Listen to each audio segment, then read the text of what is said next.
मोदी जी भी तो बार बार यही चर्चा निकल करके आती है कि वो भी किसी वर्ग का जो है वो प्रतिनिधित्व करते हैं, तो ये काम वो भी तो कर सकते हैं, वो भी इस डेटा को जारी करते हैं, वो भी ये गिनती करते हैं और इसका लाभ उन्हें भी मिल सकता है। पर ऐसा वो क्यों नहीं करना चाहते हैं? तो इसके पीछे अब जो भी चीज़ें हों, पर आप इसे शायद समझ सकते हैं। राहुल गांधी ने ये कहा है कि इस आंकड़े के हिसाब से OBC plus SC plus ST का जो वोट शेयर है वो करीब 84% है और इसलिए भारत के जातिगत आंकड़े का जानना बहुत ज़रूरी है। मतलब वो शानदार है, बेहतरीन है हमारे लिए। बच्चे, देश का भविष्य तो बच्चों के ही हाथ में है। अगर वो बच्चे आगे बढ़ेंगे और 10 साल 5 साल के बाद में वो वेल एजुकेटेड होंगे और बहुत अच्छी स्किल्ड होगी, तो कहीं ना कहीं वो देश के लिए बहुत बड़ा योगदान होता है GDP में और अन्य चीज़ों में। तो चाहे वो छोटी नौकरी करें, बड़ी नौकरी करें, कहीं कोई बिजनेस करें, धंधा करें, छोटा मोटा कुछ खोल के बैठ जाएं, वो कुछ भी करें, पर वो ओवरऑल देश के लिए बहुत बड़ा कंट्रीब्यूशन होता है। छोटा छोटा जो मिल करके हो जाता है, बहुत बहुत से सागर भरने वाला। तो इस हिसाब से अगर देखा जाए तो वो काफ़ी अच्छा चीज़ था, वो बहुत ही शानदार इनिशिएटिव था। एजुकेशन सिस्टम और हेल्थ सिस्टम को जो उन्होंने दिल्ली में रिफॉर्म किया केजरीवाल की सरकार ने, और उसमें एजुकेशन सिस्टम के लिए सबसे ज़्यादा योगदान अगर किसी का माना जाता है तो वो मनीष सिसोदिया जी का माना जाता है। अब कुछ चीज़ें उनके साथ गलत हुई हों, वो गलत कर रहे हों या उन्हें फंसाया गया, इस चीज़ के बारे में हम कोई डिटेल से कुछ नहीं कह सकते अभी भी, क्योंकि मामला अभी ट्रायल में चल रहा है और वो सारी चीज़ें भी सुनवाई हो रही है। जो कुछ भी है वो अभी कोर्ट में चल रहा है। कहीं मत जाइए, फटाफट लाइक कर दीजिए, सब्सक्राइब कर दीजिए, शेयर कर दीजिए और इससे हमको थोड़ा सा आपकी तरफ से सहयोग मिल जाएगा। आपको कुछ ऐसी चीज़ें देखने के लिए मिल सकती हैं नवंबर दिसंबर में या फरवरी मार्च में, जो वोटों को कहीं ना कहीं जो है एकत्रित कर सके। यानी किसी चीज़ पर आधारित एक वर्गीकरण किसी भी तरीके से उनको एक अन्य लोगों से अलग करके और अपनी तरफ कर लिया जाए, ताकि उनका एक चंक वोट या एक बड़ी संख्या में वोट एक साथ इकट्ठा मिल जाए, जैसे OBC के टाइम पे हुआ था 2014 में, 2019 में, और 2024 की नैया पार लग जाए। बहरहाल, लेकिन इसमें एक बहुत महत्वपूर्ण चीज़ ये है कि वो युवा किस आधार पर वोट देगा। अगर वो युवा सचमुच शिक्षा, रोजगार, महंगाई और इन सारी चीज़ों को ध्यान में रखते हुए और वोट करेगा, तो मुझे लगता है कि कहीं ना कहीं जो स्थिति देश में बनी हुई है तो उसमें भाजपा जो है वो घिर जाएगी। यानी उसे उस हद तक वो नया वाला वोटर जो है उसे लुभा नहीं पाएगी उस तरीके से। लेकिन अभी वो नया नया आया है तो उसे रोजगार से क्या मतलब, अभी तो वो एलिजिबल हुआ है, तो ऐसा संभव है कि वो रोजगार के मुद्दे पर ध्यान ना दे। हाँ, महंगाई उसे जरूर प्रभावित कर रही होगी, क्योंकि वो भी कपड़े पहनता है, वो भी खाना खाता है, उसके भी घर में है, माँ है, बाप है, पिता है, कोई न कोई कमाता है, खाता है, तभी घर में पैसे आते हैं और तभी सब कुछ ठीक ठाक से चल रहा है।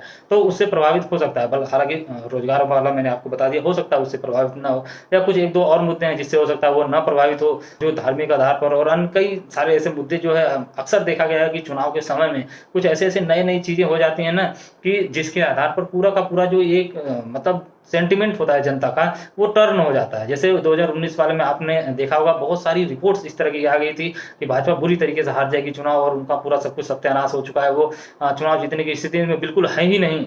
और अचानक से वो फिर पुलवामा में अटैक हो गया और पूरा देश एक आंदोलन की तरह स्थिति में आ गया कि भाई हमारे सैनिकों के साथ इस तरह की चीज़ें हो गई, और वो एक सेंटीमेंट जागृत हो गया। और फिर उसके बाद एयर स्ट्राइक और वो सारी चीज़ें, कई सारे लोग ऐसा कहते हैं कि वो एयर स्ट्राइक जो हुई थी उसके वजह से ही भाजपा को जो है वो बड़ी संख्या में वोट शेयर ट्रांसफर हो गए थे। हालांकि इसमें कितनी सच्चाई है उस पर हम कुछ कह नहीं सकते, आप स्वयं से भी उसे कहीं ना कहीं समझ सकते हैं। तो पहले नंबर पर आपके नीतीश कुमार हैं, के कविता जी हैं, केरल की कम्युनिस्ट पार्टी भी कहीं ना कहीं निशाने पर है, ममता बनर्जी हैं, भूपेश बघेल हैं, उद्धव ठाकरे हैं, हेमंत सोरेन हैं और अरविंद केजरीवाल, शरद पवार और लालू यादव जी। ये लोग जो हैं कहीं ना कहीं एकदम मुख्य टारगेट पर बने हुए हैं। मोदी जी ने 3 जगह भाषण दिया, एक दिल्ली में, एक बनारस में, एक भोपाल में, और उसमें कुछ ऐसे आरोप लगाए विपक्ष के ऊपर कि विपक्ष जो है बड़ा टेंशन में आ गया। और उसको काउंटर करने के लिए शरद पवार ने जब प्रेस कॉन्फ्रेंस की और जो डाटा उन्होंने सामने रखा, तो यकीन मानिए भाजपा बुरी तरीके से तिलमिला गई।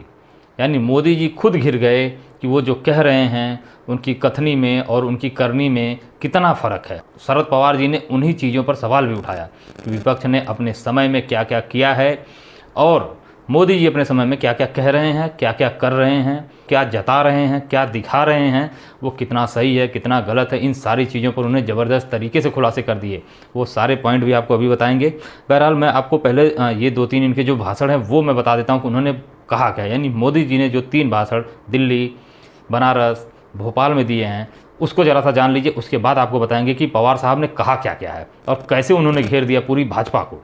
दिल्ली में भाजपा कार्यालय का उद्घाटन था, वहाँ हमारे माननीय मोदी जी पहुंचे और उन्होंने कहा कि मैं धन्यवाद देता हूं विरोधी पार्टियों को कि उन्होंने भी इस बिल को पास करने में मदद की, लेकिन अच्छा, ये बयान उन्होंने वहाँ पूरा वो फूल माला वाला जो हुआ था सारा इवेंट आपने उसे देखा होगा, उस वहाँ उन्होंने दिया। उसके बाद वो पहुँचे बनारस। बनारस में उन्होंने क्या किया कि वहाँ उनकी भाषा ही बदल गई, उनके विचार जो थे वो विपक्ष को लेकर के वो बदल गए, यानी मामला पूरा उलट गया। और उन्होंने कहा क्या कि विपक्ष ने इस बिल का समर्थन जो किया है वो महिलाओं के डर से किया है, यानी वो महिलाओं से डर रहे थे, इस वजह से उन्होंने इस बिल का समर्थन किया। और करीब करीब लगभग यही बात जो है उन्होंने भोपाल में भी दोहराई कि इस बिल में समर्थन दिया है जो विपक्ष के लोगों ने, वो महिलाओं से डर गए हैं इसलिए दिया, यानी आधी आबादी जो है महिलाओं की है, उससे वो डर रहे हैं और इसी वजह से उन्होंने ये समर्थन दिया है। ये जो तीनों भाषण मैंने अभी आपको बताए, एक्चुअली इन सारी चीज़ों को कॉपीराइट और ये बहुत सारी चीज़ें दिक्कतें आ रही हैं उसमें, इस वजह से क्लेम्स वगैरह की वजह से मैं आपको वो सुना नहीं सकता। तो ये मैंने आपको वो सारी डिटेल बता दी कि उन्होंने क्या क्या कहा था, लगभग अक्षरशः तो नहीं, लेकिन ये करीब करीब वही था। इन तीनों बिंदुओं को ध्यान में रखते हुए आप जरा सा सोचिए कि आपको क्या लगता है, पीएम 3 शहरों में अपनी भाषा विचार बदल सकते हैं? तो ऐसा भी तो हो सकता है कि कुछ समय के बाद, यानी चुनाव के बाद, तो जो नारी शक्ति अभिनंदन बिल है उसका भी हाल जो है कुछ 2 करोड़ रोजगार जैसा ना हो जाए, 15 लाख जैसा ना हो जाए। और वो जो हमने आपको 6-7 चीज़ें बताई जो शरद पवार ने बताया महाराष्ट्र में उन्होंने लागू किया, उन सारी चीज़ों के बारे में आपको क्या पहले से जानकारी थी या नहीं थी? इस पर हमें कमेंट सेक्शन में ज़रूर बताइएगा। मिलेंगे फिर किसी और चर्चा में, तब तक के लिए नमस्कार।